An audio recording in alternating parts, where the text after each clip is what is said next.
Hi guys, welcome to WatchHobbyist channel. So today I've got for you something I never thought I'd buy. It's the Patek Philippe Aquanaut 5167.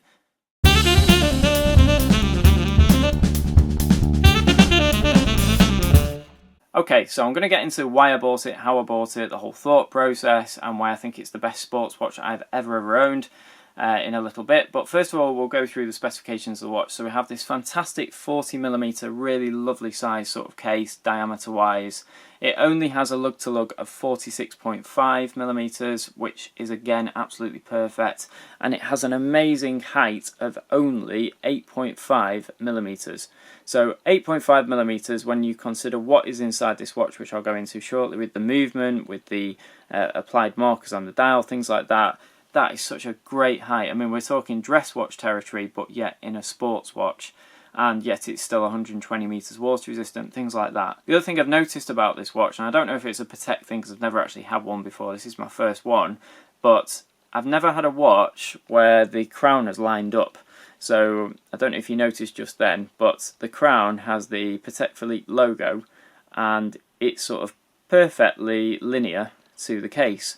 Now, whenever I buy an expensive Rolex or other brands, I'm always, I wouldn't say annoyed, but it's just a little bit of a, moment when you see the Rolex crown not pointing up perpendicular to the case sort of thing. It's always off to an angle, and it's like, why couldn't they have just got that so it measures up perfectly? It just annoys me a little bit, but this one doesn't have that issue. So I've never seen it before. I don't know if it's mine that's a one-off, but I wouldn't have thought it is. I would have thought the attention to detail I've seen on the rest of the watch is actually, it wouldn't surprise me if they actually make that happen. So inside this watch, inside the case, we have 324 SC movement. It's the in-house movement from Patek Philippe.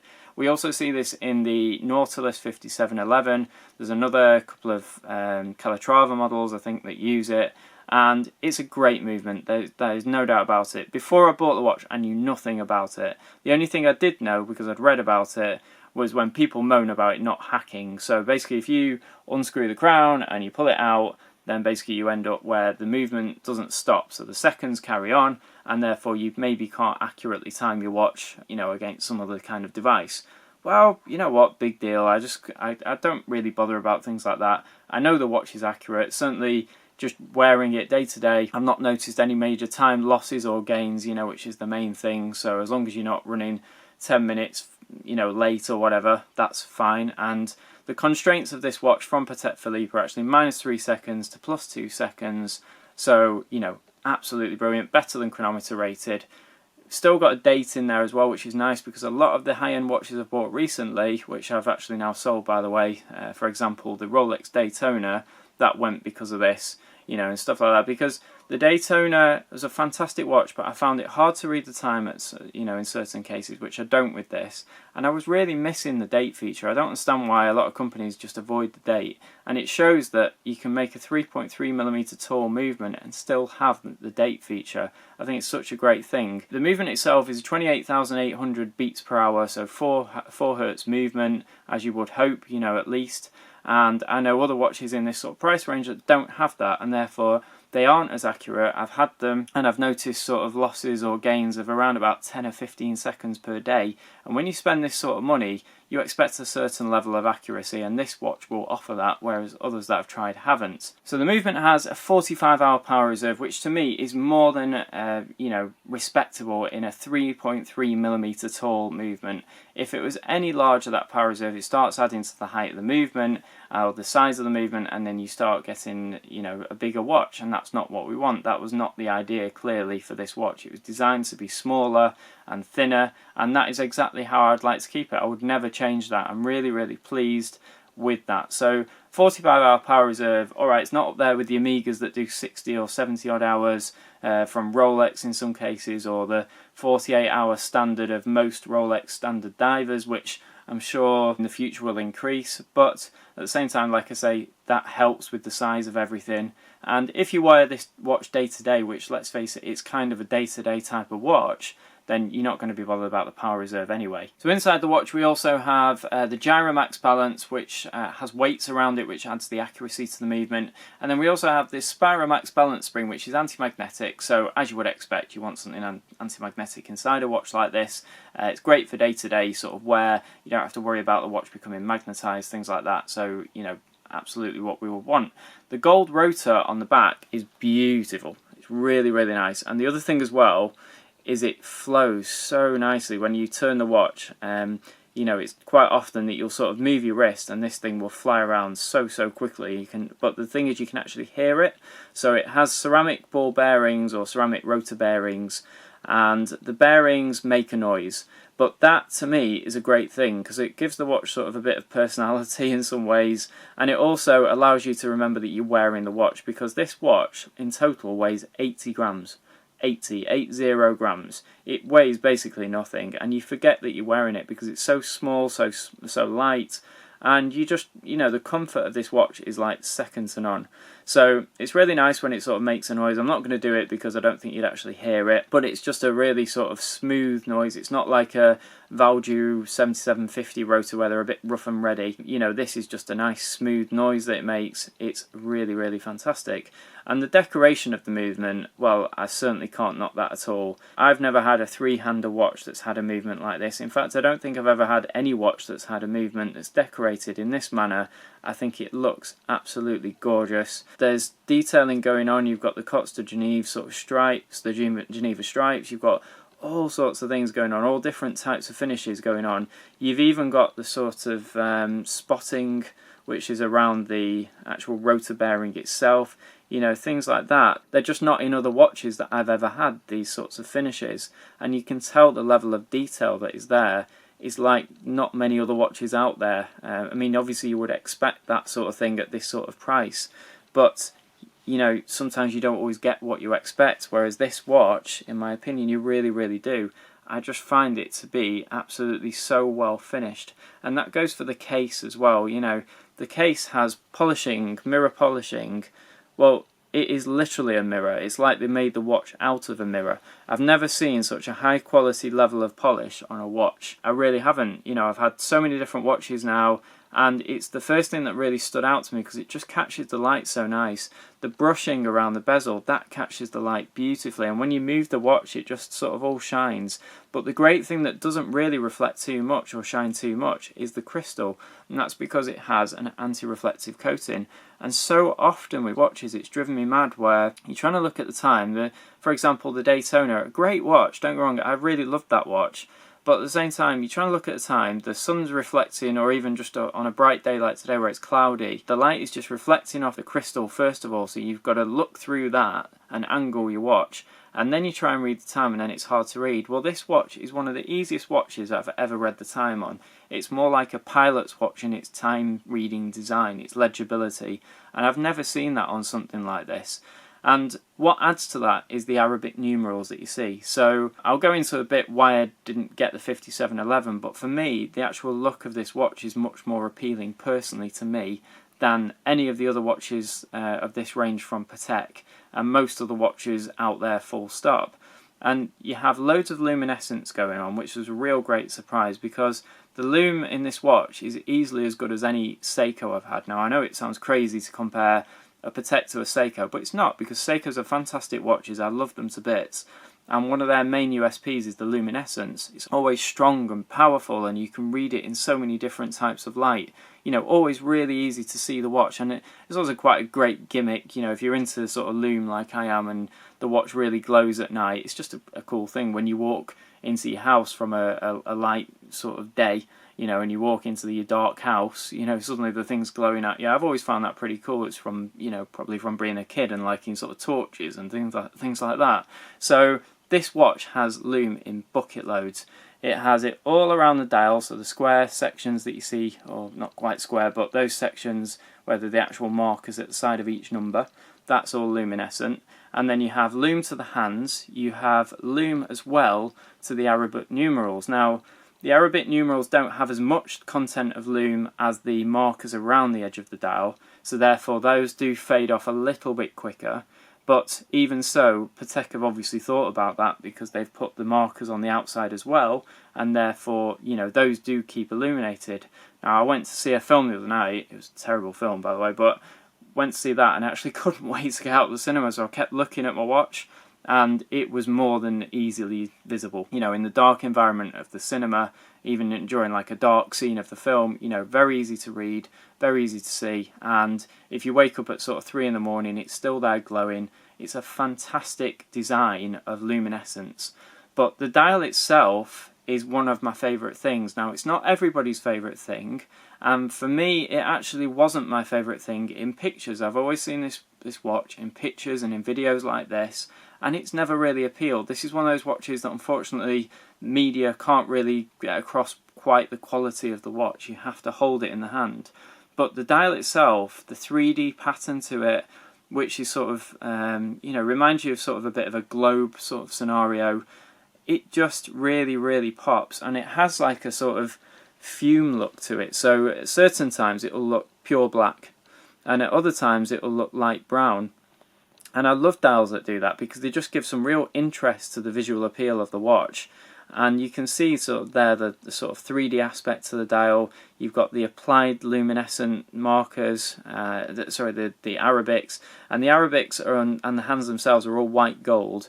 And you'll see there, just like the number 4 now, it's so perfectly created. You know, I've seen other Arabic numerals on watches, and they always look a bit, I don't know, like soft edged. They never sort of look like super bold and perfectly you know, created in their composition.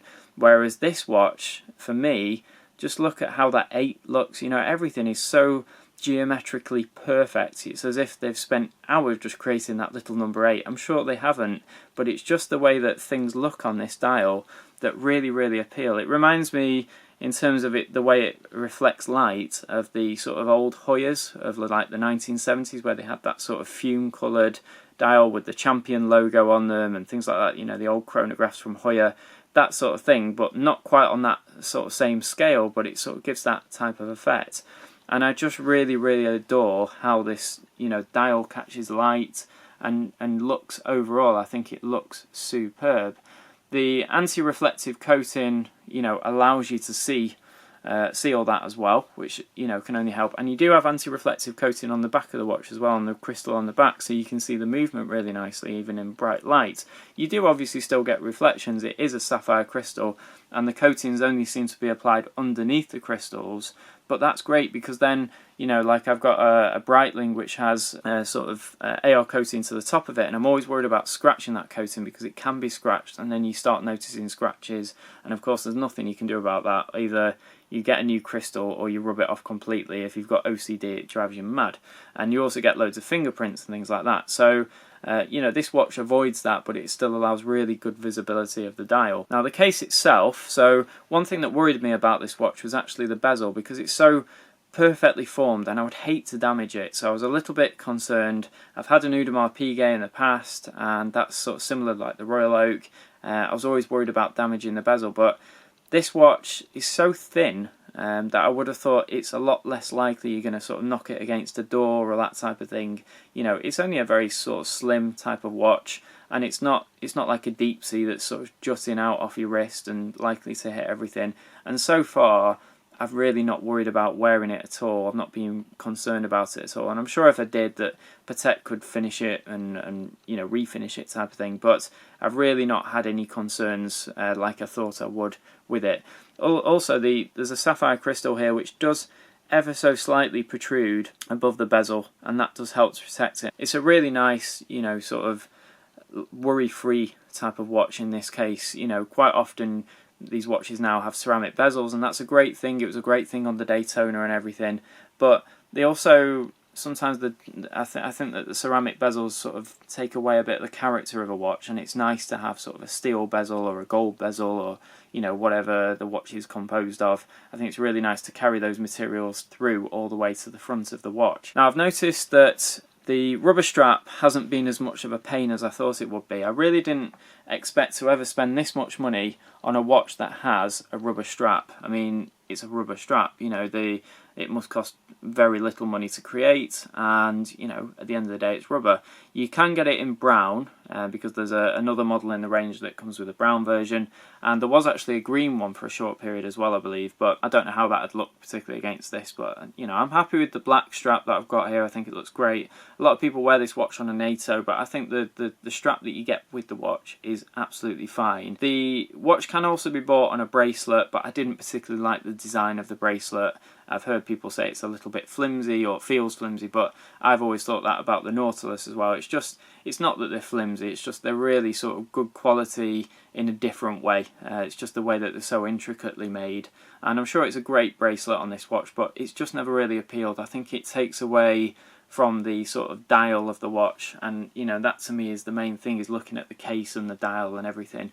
So I quite like the fact that it's on rubber. It also helps it look incredibly under the radar. Nobody notices this watch. If you want a watch that's going to be noticed, do not buy an Aquanaut, because most people won't have a clue what it is, but those people in the know will know what it is. And I just think, you know, that's such a nice thing. I noticed it recently. I had a gold Yachtmaster, and it was so in your face, and it just wasn't me, because, you know, for most of the time I like understated watches, I really do, and I think it's a really nice thing to have an understated but classy watch on your wrist, and this watch in particular, you know, definitely falls into that category. So the bracelet, yeah, it's lovely, but I've gone for the rubber. The rubber strap also, I had to wear a shirt the other day, which is quite unusual for me, to be honest, and when I did wear a shirt, I noticed that it doesn't catch on the strap. So for example, I've had a rubber strap watch in the past, and I noticed that my shirt sleeve would sort of get stuck on it because it's quite a grippy surface. This rubber isn't like soft rubber, it's like a sort of plasticky type of feel to it, so it tends to just sort of slip on anything that touches it. It doesn't actually sort of catch on anything or grab on anything, which is really nice. And then what's really interesting as well is that the clasp, I think, I've not measured it, but looking at it, I think the clasp is actually thicker than the watch itself. So and it's a deployant clasp. Now it's a bit of an odd setup, I'll be totally honest. It's not quite your usual. The other thing as well, although we've got a bit of fingerprint going on here, it's literally the finest mirrored polish of any aspect of any watch I've ever seen is this clasp, because it's just, you can see yourself in it. When you just run a watchcloth over it just to get any fingerprints gone, you can literally see yourself in it. It looks so well done, this. But to open the clasp, all you do, you've got a button here, a button here. It's one of these deployant clasps with the sort of push buttons, and you press that and out it pops.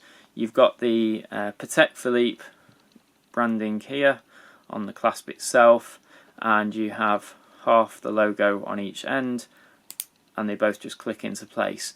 Now, one thing that is a little bit odd with this watch, and it was a bit disconcerting if I'm honest, because when I bought the watch I was really rushing and I didn't have time for the dealer to actually sort of adjust the strap for me. So, and usually I like to do that myself, but in this case it was a quite unique prospect. The reason it's unique is because actually what you do is you end up where the watch arrives with a really long rubber strap on each side, and then you see these sections here that are sort of ribbed sections, but basically those sections are for cutting. So you literally get your pair of 50p household scissors and you cut the strap, which is so weird because obviously you don't really want to cut anything on a watch like this, but it's just how it works. And then now you have a spring bar that's on this section at each side of the clasp basically, and the spring bar basically holds the strap in place. Now it is incredibly secure. I would never worry about it falling off or anything like that, and it's also really easy to adjust. But what I found the best method was to be just really sort of safe in the way that you do this, and I basically just cut about 3 sections at a time until I knew I was getting close to the size of my wrist, and then it was a final 1 section off one of the sides to get it to fit absolutely perfectly. And when you get that perfect fit with this watch, you really notice the lack of the weight of the watch. So the 80 grams comes into play because it's just so comfortable and it just wears so well. And you have a really nice sort of curve to the clasp itself, so that just sits nicely under the wrist.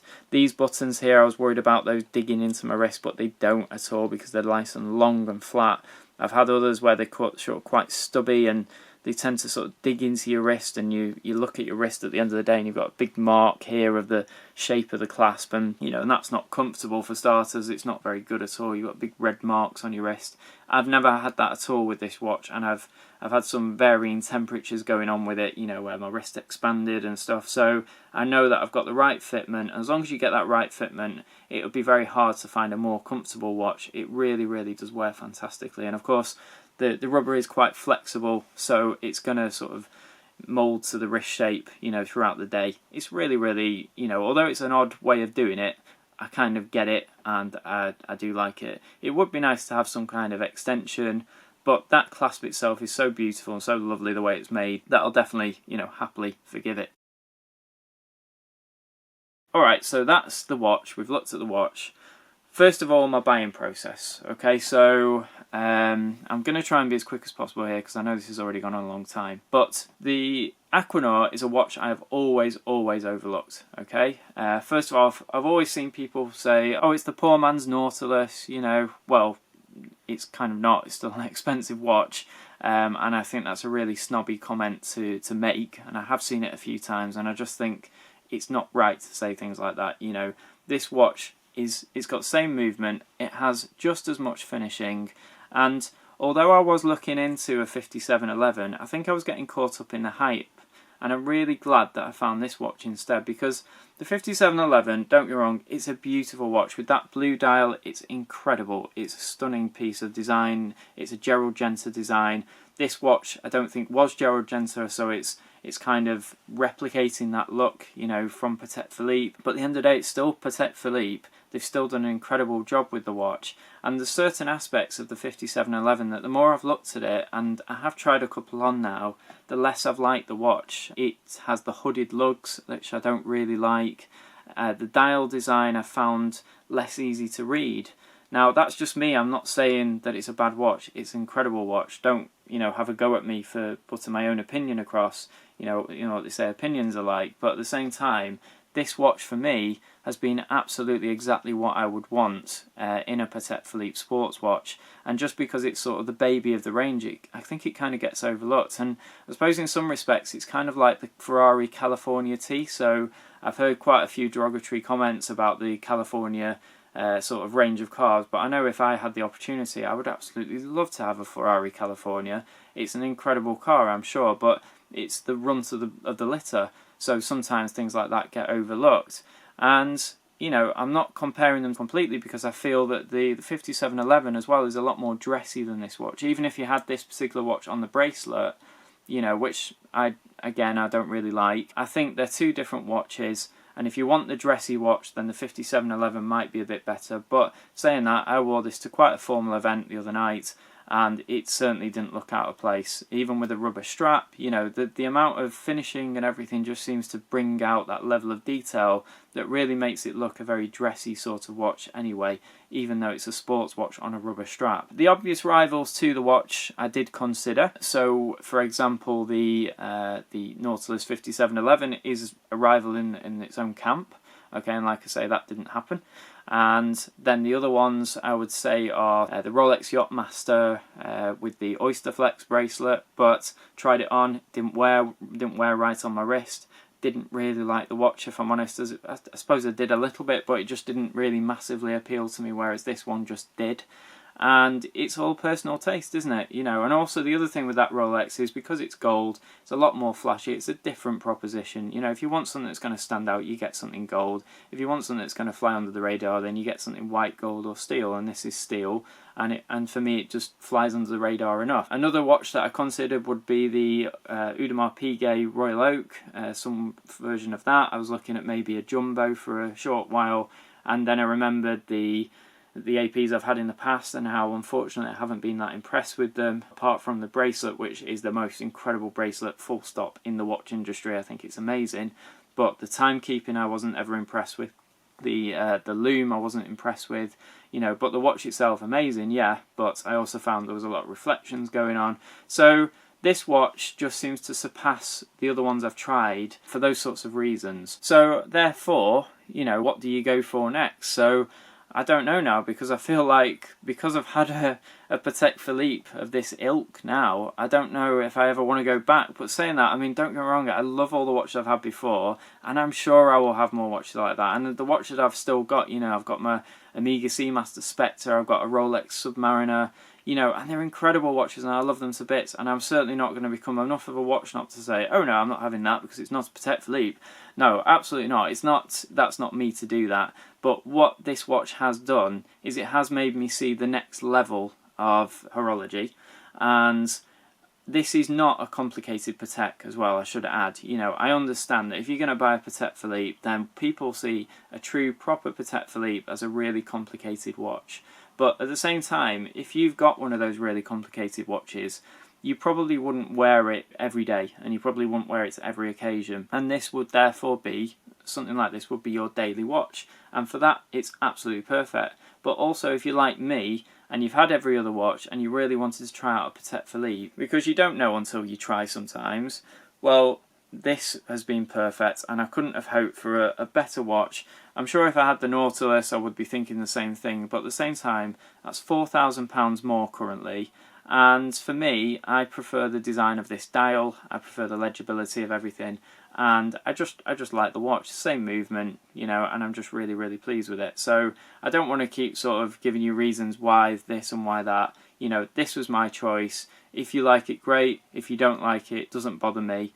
I'm happy. I'm really, really pleased with it. Yes, it's an awful lot of money for a watch like this, you know, at the end of the day. But when you hold it in your hand, when you have it on your wrist, when you look at all the finishing of it, the shine of it, the mirror-like shine, you know, it's just fantastic. The other thing as well, which I wanted to mention, was the dealer that I bought this watch from was so helpful and so nice to me. But I've also spoken to a couple of other dealers that I've thought sound so pretentious, so I'm sure that this brand does bring out the pretentious side of some dealers, but the service I personally experienced was absolutely fantastic, and I would happily go back to that dealer, which I can quite often not say about other dealers in the past. I should also add that the watch arrives in a cardboard box, and I was quite surprised, but actually that's just the delivery box. You do get one of the most incredible items of anything I've ever seen. It looks like something that should be £10,000 on its own. This beautiful wooden box that that mainly comes with the watch and is designed obviously to keep the watch in when it's not in use, but you know, a lot of us tend to just stick them in a cupboard, and it's such a shame to just stick that in a cupboard because it's so well done. I'm sure it's not a cheap item in itself, and it's a really fantastic thing. So the only thing I wanted to add apart from that, I hope I've covered everything, is the downsides really, and really there's not many. I mean, the movement doesn't hack, so maybe that'd be nice, but like I say, if it added to the size, I really wouldn't be too happy. An adjustable strap maybe would be a benefit, but I've not struggled with it at all. I'm happy, but if there was an adjustment within the strap, even like a micro adjustment or something like that, some type of adjustment is always good. But like I say, I've not struggled with it, and I have had varying temperatures going on, and I've not had any problems with it. And the only other thing, which I'm used to divers' watches, is when the minute hand covers the hour hand disappears. When you've got a dive watch, there'll always be sort of like a part of the hour hand that sort of sticks out, so more readily you can be aware that the hour hand is underneath the minute hand and you're not sort of looking around the dial. And I've got used to it, but it's just occasionally it does sort of catch me unawares. But it's really nothing to worry about, and like I say, I'm getting more used to that by the day. And the other day it was sort of overlapping, and I knew straight away it was overlapping. So it must just be something you get used to after a bit of time, and something to consider. That's all. But for me, this is without a doubt the nicest luxury or sports watch that I've ever owned. And I've owned watches that have been more expensive, I've owned watches that have been less expensive, I've owned watches that have been rarer, that have been more popular. This for me, it was about time I bought a Patek Philippe. I've always wanted to try one, and quite often they say don't meet your heroes. It wasn't particularly a hero, but in this case it really did live up to expectations. Incredibly impressed. I would recommend it to anybody that can afford it. If you're thinking, should I get one, should I sell some of my other watches, that type of thing, well, I did, and I've been happy. So, I can only recommend that from my point of view, but I think it's, a really, really nice piece of kit. So I hope you've enjoyed the review. I know it's been really long again. I do try and keep them shorter, but there's sometimes quite a lot to talk about, and I've noticed that actually my most views are on my longer videos, so you can always fast forward through, I guess. But I hope you've enjoyed it. Please make sure you subscribe to the channel, and I'll bring you more reviews shortly. I have been a bit busy of late, so it's just been a bit difficult, but hopefully this you know, brings me back into the limelight with the videos. So thanks for watching, and I'll see you again soon.